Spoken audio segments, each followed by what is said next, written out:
É inimaginável afastar a liberdade de expressão.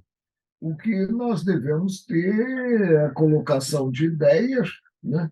E evitando, tanto quanto possível, essa divisão maior, esse antagonismo que acabou reinando a partir da volta política do ex-presidente Lula. Criou realmente uma polarização muito grande e até mesmo se impediu o surgimento de um outro nome para que pudéssemos realmente, diante de um leque e não da polarização, escolher o dirigente maior do país. Agora nós temos um mandato em curso, ele é presidente de todos nós, né? E precisamos aguardar e que ele faça um bom governo, buscando, acima de tudo, e isso aí é básico, o entendimento, ou seja, mantendo o diálogo. O diálogo é indispensável.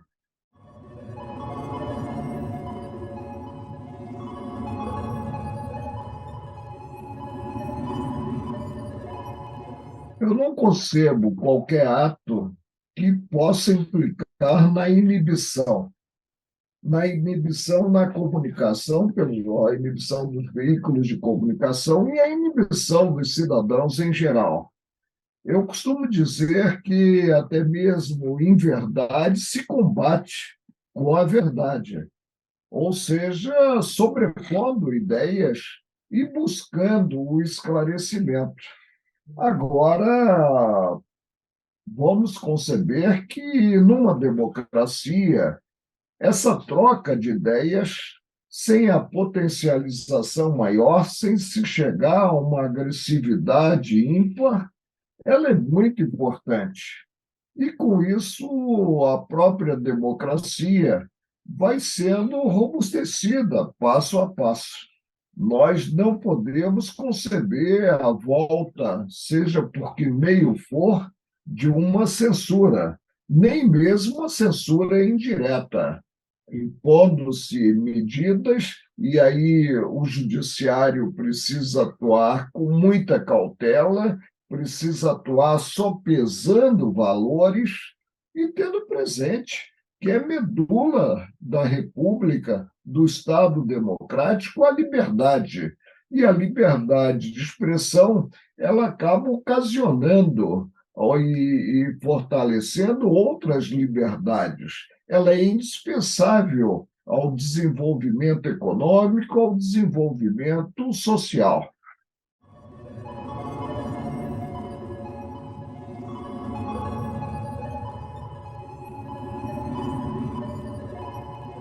No início, eu não vejo com bons olhos esse projeto, no que ele poderá implicar, como eu disse, a inibição na veiculação de ideias. O que deve reinar é a liberdade em sentido maior. Agora, evidentemente, se essa liberdade alcança a honra do cidadão, aí sim cabe ao cidadão tomar as medidas cabíveis, responsabilizando quem realmente infringiu a normalidade no campo civil e também no campo criminal. Não vejo como regular-se, a não ser que se chegue a uma censura, e censura, como eu disse, indireta. A censura direta, meu Deus do céu, não se pode nem imaginar, né? Uma censura indireta, regular em si, ditar regras e impondo sanções, ainda que no campo da multa, né? Ditar regras para esse procedimento, que deve ser um procedimento livre acima de tudo. Vamos realmente acreditar na democracia e no Estado Democrático de Direito. Isso interessa a todos os cidadãos, não interessa apenas à imprensa, aos veículos de comunicação. E há de perceber-se que esses veículos prestam um serviço de utilidade pública, um serviço indispensável, a não ser que cheguemos aí à época das trevas, e não temos qualquer saudosismo quanto a períodos anteriores, a períodos em que havia um censor e que praticamente exercia crivo quanto ao que ia ser estampado nos periódicos. Isso é muito ruim.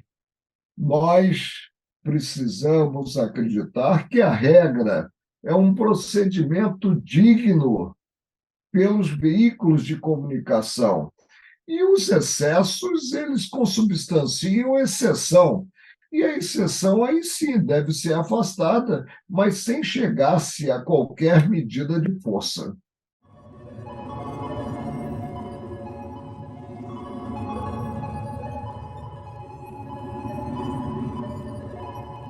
Alguns realmente não pensam quando imaginam um projeto para limitar essa liberdade, alguns não pensam nas consequências e esquecem algo que Machado de Assis apontou, e apontou com muita clareza, que o chicote muda de mão. É muito fácil, né?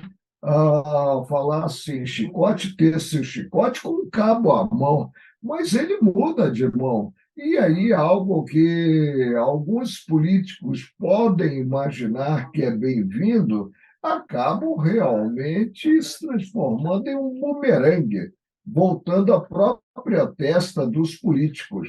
Um político, por exemplo, por que a Constituição Federal dessa inviolabilidade quanto a opiniões, palavras e vetos? Versa porque quer que o político atue com desassombro, sem receio de qualquer medida que venha obstaculizar a atuação.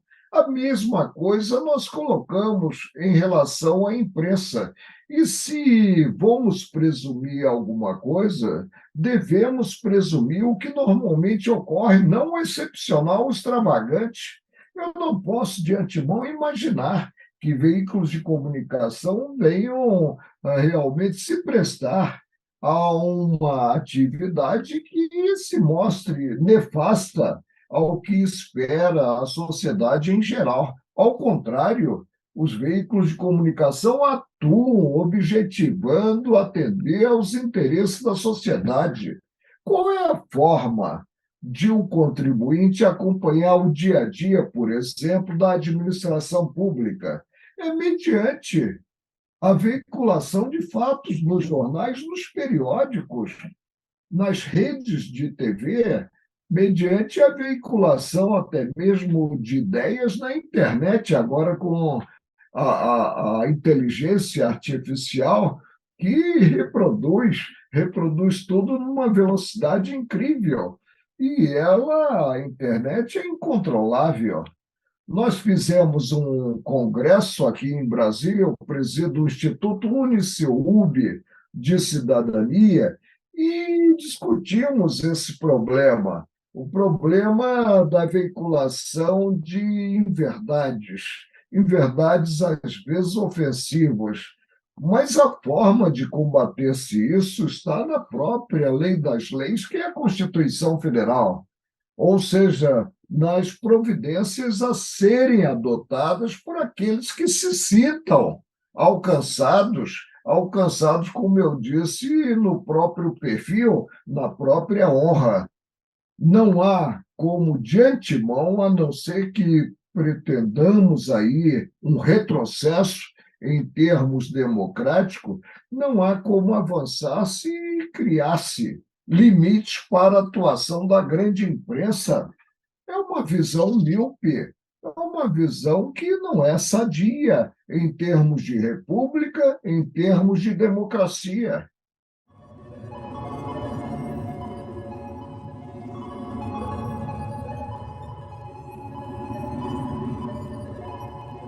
O Supremo está na vitrine porque ele é provocado pelos jurisdicionados, é provocado até mesmo pelos políticos, pelos partidos políticos, e não pode se negar a emitir entendimento.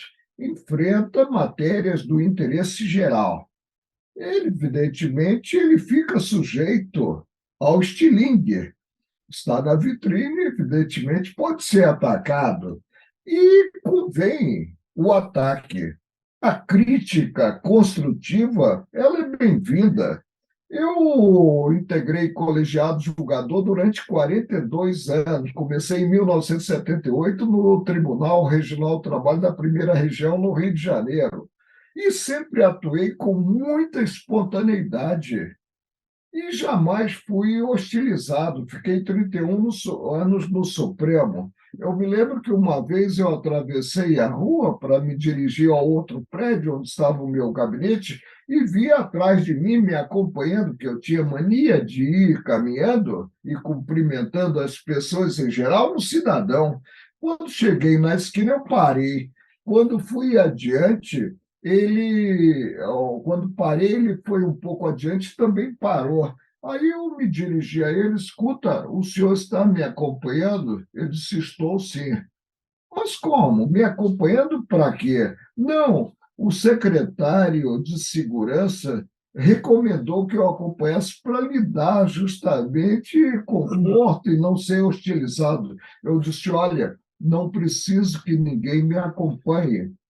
Antes de me aposentar, eu penso que já estava aposentado, eu comparecia aqui, eu vou sempre ao mercado, vou sempre à farmácia e jamais fui hostilizado pelo cidadão. Eu estava com máscara, era a época da pandemia, da Covid, e de óculos escuros, e estava com moletom, a camiseta, como eu fico em casa, como eu vou aqui ao mercado, né? E na farmácia, ninguém me reconheceu. Quando eu cheguei no caixa, eu tive que falar alguma coisa à menina que estava recebendo, passando o meu cartão. Quando eu falei, uma senhora atrás disse: ministro, é o senhor? Eu disse: sim, sou eu, Marco Aurélio. Onde estão os seus seguranças? Aí eu disse a ela: o meu segurança é o meu anjo da guarda. E penso que quando o homem público, o agente público é hostilizado, ele precisa rever os atos que vem praticando. É porque alguma coisa não vai bem. A crítica, repito, ela é salutar. E aí reafirmo, o valor dos veículos de comunicação é enorme, porque os veículos de comunicação, a partir da independência que é consagrada na lei das leis do país, que é a Constituição de 1988, informam o cidadão quanto a possíveis mazelas da administração pública. Isso é muito bom. E aí o cidadão contribuinte pode cobrar atitudes. Agora, esse problema da fake news, né, não pode levar à época de treva. Alguns passaram a atribuir, né, a exposição em si dos integrantes do Supremo a uma filha que eu tive em 2002, que foi a TV Justiça. Foi criada no meu regime. Eu até brinco que, no jargão futebolístico, eu bati o córner, porque o projeto saiu do meu gabinete e acabei cabeceando a gol. Por quê? Porque o presidente Fernando Henrique Cardoso, eu estava para substituí-lo nessa história de ter dois presidentes no Brasil, no exterior e outro no território nacional, e aí eu perguntei a ele qual seria a opinião dele, que eu gostaria, se fosse para sancionar, eu gostaria de sancionar a lei, substituindo, portanto, ele, presidente da República. E ele perguntou: Marco Aurélio, que projeto é esse? Eu disse: TV Justiça. Ele disse: olha, sanção e veto são seus. Fizemos uma solenidade e a lei está lá assinada por mim, mas foi um avanço. Por que foi um avanço? Porque implicou transparência, e mola mestra da administração pública é a publicidade. Não há como chegar-se a um mistério. Então, eu creio que os colegas do Supremo que estão sendo hostilizados devem colocar a mão na consciência e perceber o que vem acontecendo, os atos que são praticados que não estão agradando às pessoas em geral. Isso é muito importante. Agora mesmo eu me deparei aí com notícias de que, por exemplo, o ministro Alexandre de Moraes estava lá na Universidade de Siena, não a convite da Universidade de Siena, mas a convite de um grupo que já teria sido, inclusive, condenado por fake news. Eu não sei como é que ele ficou nessa história, já que ele é relator do chamado inquérito do fim do mundo, como eu rotulei à primeira hora, porque foi um inquérito instaurado pela própria vítima, e ao invés de ter-se a distribuição para saber quem seria o relator foi escolhido a dedo.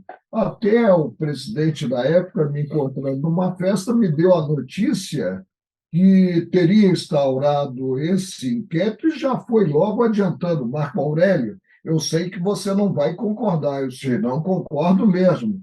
E aí emendou, eu designei relator, o ministro Alexandre de Moraes, eu disse, olha, se me designasse, eu não aceitaria essa relatoria a dedo, não aceitaria ser escalado para apreciar esse caso. Ainda bem que agora o inquérito, que, a meu ver, de início devia ir para a primeira instância, o inquérito, tendo em conta lá a problemática no aeroporto de Miami, foi distribuído ao ministro Dias Toffoli. Ainda bem que não foi para ele, relator mor aí dos casos em geral que versam o que se apontou como inverdades e também como ofensas ao próprio Supremo e aos integrantes.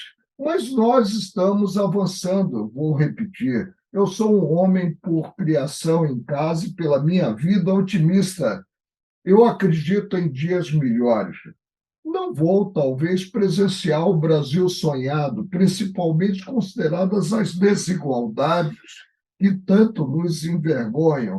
Mas nós buscamos esse Brasil e vamos realmente melhorar. Agora, mantendo, vou repetir com todas as letras em bom português, em bom vernáculo, mantendo a liberdade do cidadão, e a primeira das liberdades é essa, de veicular ideias, e a liberdade também dos meios de comunicação. O dia que não tivermos no Brasil uma imprensa livre, nós teremos que fechar o Brasil para balanço.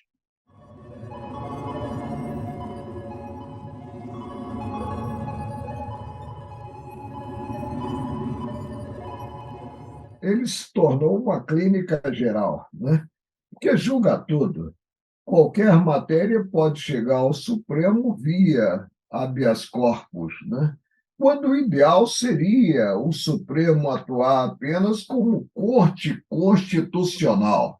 Nós acabaríamos com o controle de constitucionalidade nas demais instâncias e, havendo incidente, um processo único seria deslocado para o Supremo emitir entendimento sobre o alcance da Constituição Federal. Seria o ideal, mas ele tem essa competência alargada que tem hoje e julga toda e qualquer matéria. E aí passa a fazer, às vezes, da pedreira da magistratura, vamos reconhecer, é onde há o trabalho fundamental em termos de judiciário, que é a primeira instância, né?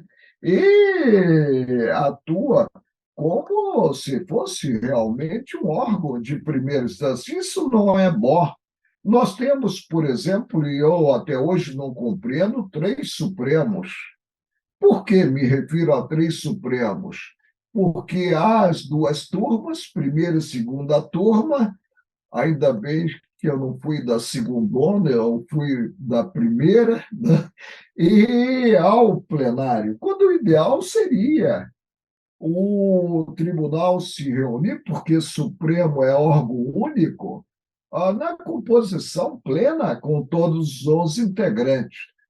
Agora nós estamos vivenciando esse desgaste, que não é bom, para o órgão máximo do judiciário, que é o Supremo. É hora de se parar, de se ter temperança, de se ter compreensão, de se ter, acima de tudo, porque jurisdição também é isso, compaixão. e perceber, e o Supremo ser realmente o árbitro final, como no passado, na época da monarquia, era o imperador, que era o poder moderador do país.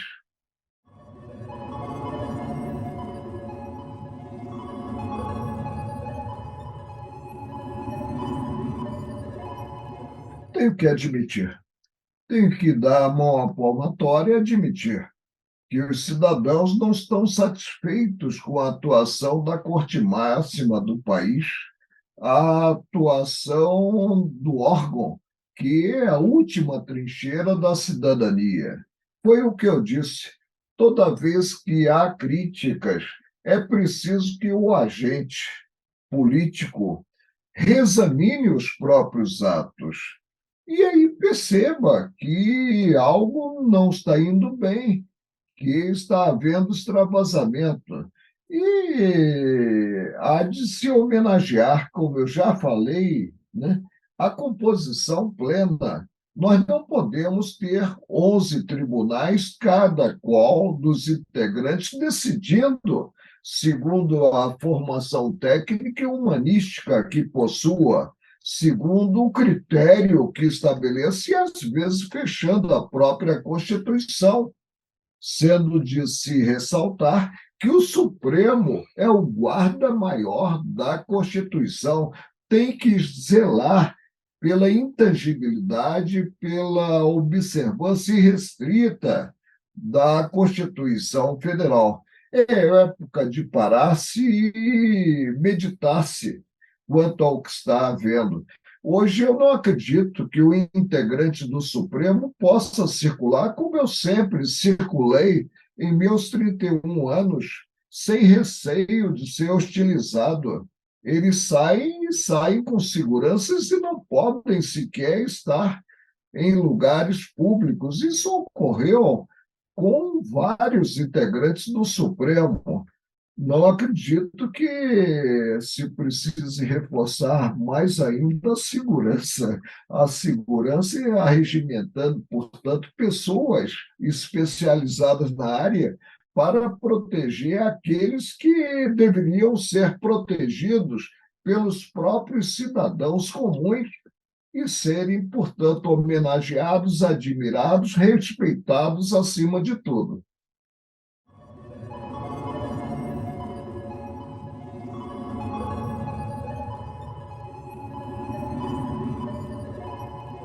O que é o colegiado? O colegiado é o somatório de forças distintas. Evidentemente, se tem 11 cadeiras no Supremo, para que cada qual dos ocupantes se pronuncie segundo a concepção feita sobre o conflito de interesses. No colegiado, eu reconheço que era um espírito irrequieto, e ainda por cima, segundo um gaúcho de Santa Maria, o ministro Nelson Jobim, eu era o ferrinho do dentista no nervo do dente exposto, porque eu ficava provocando os colegas. E sempre entrei com uma fisionomia no plenário e saí com a mesma fisionomia. Divergia muito, divergia. Tanto que advogado, Sérgio Bermudes, idealizou um livro em que o título é Marco Aurélio, Vencedor e Vencido, ou Vencido e Vencedor. Várias teses que eu sustentei isoladamente no passado se tornaram, posteriormente, teses vencedoras do entendimento da corte. Agora, a escolha do integrante do Supremo é soberana do presidente da República. É o que está na Constituição. E o nome passa pelo Senado, a sabatina no Senado. O Zanin, que foi escolhido, logicamente, o presidente tende a escolher pessoas do círculo. Eu, por exemplo, fui escolhido para o Supremo depois de ter o nome rejeitado pelo governo do Sarney umas 2 ou 3 vezes, por um primo, meu primo, porque infelizmente ele nasceu depois de mim, eu não sou primo dele, né? E aí, logo de início, se apontou que eu teria recebido a cadeira ante o parentesco consanguíneo. O pessoal esquecendo que eu tinha sido do Ministério Público, eu tinha sido juiz do Regional do Trabalho, que eu tinha sido durante 8 anos, quase 9 anos, ministro do Tribunal Superior do Trabalho, onde eu cheguei à corregedoria. Quer dizer, tinha uma trajetória. O hoje ministro Zanin, após será agora no dia 3, e eu pretendo comparecer, após que eu tenho comparecido aos atos do Supremo. Não sento lá junto aos colegas, né, onde estão as bancadas, porque eu tenho um passado que revela que, quando eu preparei a posse do ministro Maurício Correia, eu mandei tirar aquelas cadeiras suplementares que colocam atrás das cadeiras dos ministros. E estava até aguardando as autoridades para recebê-las no Salão Branco, quando a moça chegou e disse: ministro, os aposentados estão perguntando pelas cadeiras, eram umas cadeiras espaldar vermelhas. E eu disse simplesmente a ela: fale que elas foram para a reforma. E mandei tirar as cadeiras. Então, eu não posso comparecer no Supremo sentar como se ainda fosse integrante, né? Junto à bancada, muito embora secundando atrás em si dos titulares. Então, eu tomaria assento. Mas voltando ao candidato Zanin, o presidente Lula o escolheu. Ele tomará posse, tem tudo para ser um grande juiz. Por quê? Porque chega aos 47 anos ao Supremo, né? E, evidentemente, não se agradece com a capa. Momento de agradecer-se a indicação é logo após a indicação. Depois, com a capa, o que se aguarda daquele que a tem sobre os ombros é uma atuação com absoluta independência, só estando submetido à própria consciência em si do integrante. É um rapaz novo, é um rapaz bem casado, é um rapaz que tem a família constituída e tem tudo para se dedicar ao Supremo e ser um grande juiz até os 75 anos. E, evidentemente, os cidadãos em geral acompanharão a vida dele, no que, principalmente para o leigo, ele chega ao Supremo sob uma certa suspeição. Chega porque foi advogado e logrou a vitória excepcional que logrou quando se ressuscitou politicamente o ex-presidente Lula. E aí depois também tudo foi por terra no combate à corrupção, no que se praticamente se acabou com a Lava Jato, não se acabou com o mensalão, porque o mensalão foi julgado pelo próprio Supremo. Nós não avançamos culturalmente com isso. Eu fui voto contra, né, a ressuscitação, como eu disse, política do ex-presidente, e também me pronunciei contra, né, o enterro sem direito à missa de sétimo dia da Lava Jato.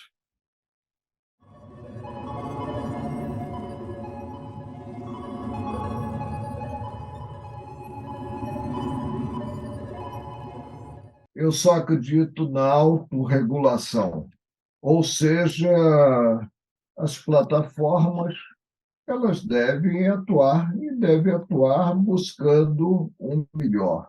O que ocorre com a inteligência artificial? Ocorre uma reprodução numa velocidade incrível ante a internet, né? Reprodução de matérias, de informações. E a inteligência artificial, ela só não substitui a emoção e a criatividade, mas o mais ela substitui. e diz respeito ao mundo moderno de hoje, nós temos que observá-la. Agora, precisamos também, né, ter um patamar educacional dos destinatários da denominada inteligência artificial, um patamar maior. Precisamos avançar no campo da educação. E aí as pessoas perceberem, segundo essa educação, o que é realmente aceitável e o que não é aceitável, o que é positivo e o que não é positivo. Agora, limitar-se de que forma?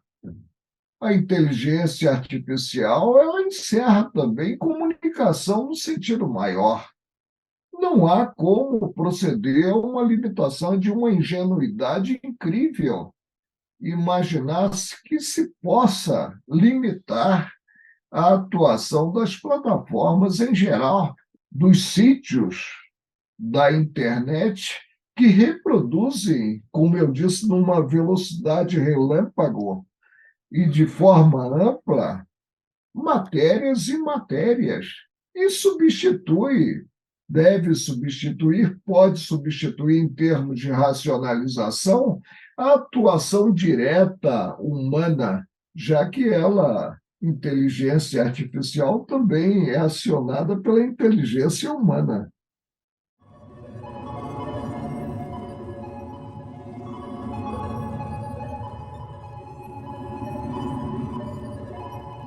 Eu vejo preocupados com o aperfeiçoamento constante, sempre buscando o melhor em termos de atividade, em termos de veiculação da verdade, em termos de esclarecimento do grande público. E creio que nós estamos sempre caminhando nesse sentido. Pobre de espírito é aquele que se acha em um patamar no qual não dependa mais de aportes no campo do conhecimento. Nós estamos aqui nessa passagem finita, e alguns esquecem que ela é finita, né? Nós estamos num crescimento constante. Os veículos estão sendo robustecidos passo a passo. Até mesmo a crítica sem censura, é inimaginável a censura, seja direta e mesmo indireta, sem censura, estão realmente progredindo os veículos e buscam, é a minha presunção, né? Eu acredito no procedimento correto, buscam o melhor para o país, para esta sofrida república, que é a República Brasileira, sofrida principalmente pelas desigualdades ante a falta de cultura de educação que tanto nos envergonham.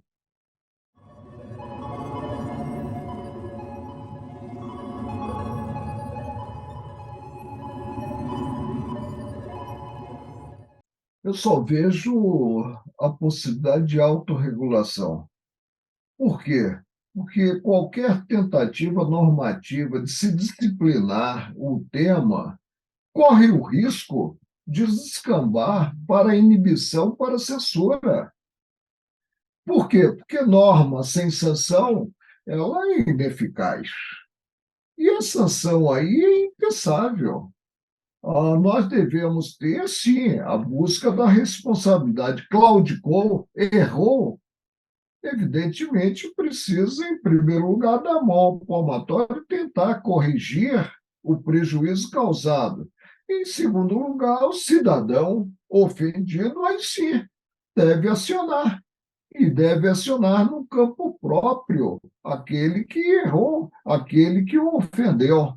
Fora isso, de antemão, ter-se no papel, na lei, os limites de atuação é de uma ingenuidade incrível, tendo em conta esse mal maior que é a censura, censura implícita ou censura expressa.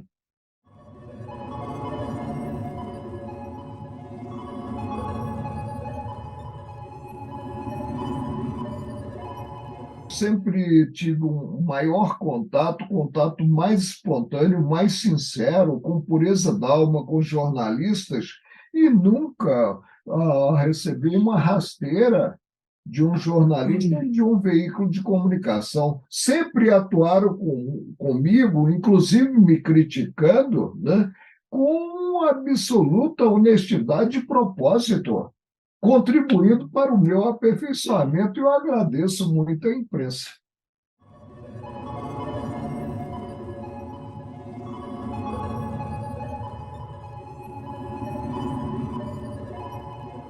Como é bom atuar sem reserva mental, né? É, Revelando com honestidade o que pensa, quer seja agradável, quer não seja agradável, e buscando colocar um tijolinho na construção desse país, que será ainda um país, ele já é continental pela extensão, mas será um grande país, que é o Brasil. Que todos acreditem nisso e que todos estejam dispostos também, porque assim se robustece uma personalidade a dar a mão à palmatória uma vez ocorrido um erro, ocorrido um equívoco. É assim que nós avançamos culturalmente, é assim que nós nos aperfeiçoamos na vida gregária.